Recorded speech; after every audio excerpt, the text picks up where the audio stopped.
আল্লাহ বলে আমি তাকায় তাকায় দেখি তুই করিস কি, কি করিস শুধু আমি দেখতে থাকি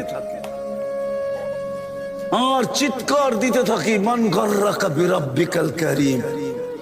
আমার মতো দয়ালু রব থেকে তোকে দূরে সরাইলো তো সরাইলো কে? আবার এটাও বলেন কুতিলাল ইনসানু মা আকফারা, ও মানুষ সৃষ্টির ভিতরে তোরে শ্রেষ্ঠত্ব দিলাম, তুই অকৃতজ্ঞ হস কি কইরা? সব অকৃতজ্ঞ হয়ে গেলে মনকে বুঝানো যেত, যুক্তি ছিল যে আল্লাহ কোন সৃষ্টির কোনো বিনিময় নাই, কোনো প্রতিদান নাই, কোনো জান্নাত নাই, কোনো জাহান্নাম নাই।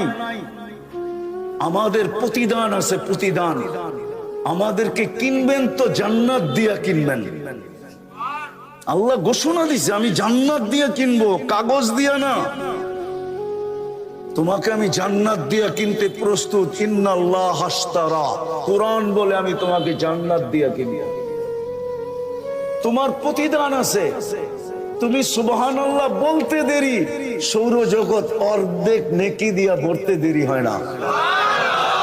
অথচ সমগ্র সৃষ্টি জন্ম লগ্ন থেকে নিয়ে কিয়ামতের সকাল পর্যন্ত আল্লাহর গুণগান গাবে, গাইতেছে, গাইতে ছিল, গাইতে থাকবে।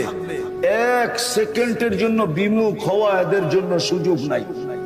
লা ইয়াগফাল ওয়ালা ইয়ালতাফিত, এদিক ওদিক তাকানোর সুযোগ নাই, বিমুখ হওয়ারও সুযোগ নাই। তারফাতা আইন, চোখের পলক জপতে যতটুকু সময় লাগে এতটুকু সময়ের জন্য।